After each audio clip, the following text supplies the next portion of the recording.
ನಮ್ಮ ತೋಟ ಬೆಂಗಳೂರಿಂದ ಸುಮಾರು 50 ಕಿಲೋಮೀಟರ್ ಇರೋದ್ರಿಂದ ಅಪ್ ಆ್ಯಂಡ್ ಡೌನು 100 ಕಿಲೋಮೀಟ್ರ್ ಆಗುತ್ತೆ. ಸೊ ನನಗೆ ಯೂಸೇಜು ತಿಂಗಳಿಗೆ ಹೆಚ್ಚು ಕಡಿಮೆ ಪೆಟ್ರೋಲ್ ಕಾಸ್ಟು 15,000 to 18,000 ರೂಪಾಯಿ ಬರ್ತಿತ್ತು. ದ್ಯಾಟ್ ಇನ್ಕ್ಲೂಡ್ಸ್ ಬೈಕು ಮತ್ತು ಕಾರು. ಸೊ ಹೇಗಾದರೂ ಮಾಡಿ ಇದು ಕಾಸ್ಟ್ ರೆಡ್ಯೂಸ್ ಮಾಡಬೇಕು ಅಂತ ರಿಸರ್ಚ್ ಮಾಡಬೇಕಾದ್ರೆ ನಾರ್ಮಲಿ ನನ್ನ ಫಾರ್ಮ್ಗೆ ಕಾರ್ ತೊಗೊಂಬಂದು ಹೋದರೆ ಅಪ್ರಾಕ್ಸಿಮೇಟ್ಲಿ ಒಂದು 1,000 ರೂಪೀಸ್ ಎಕ್ಸ್ಪೆನ್ಸ್ ಬರುತ್ತೆ, ಇನ್ಕ್ಲೂಡಿಂಗ್ ಪೆಟ್ರೋಲು, ಟೋಲು ಎಲ್ಲ.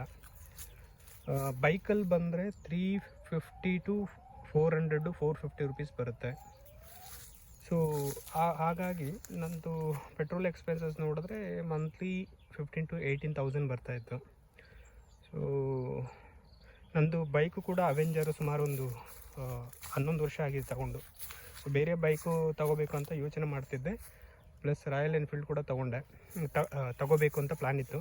ಬಟ್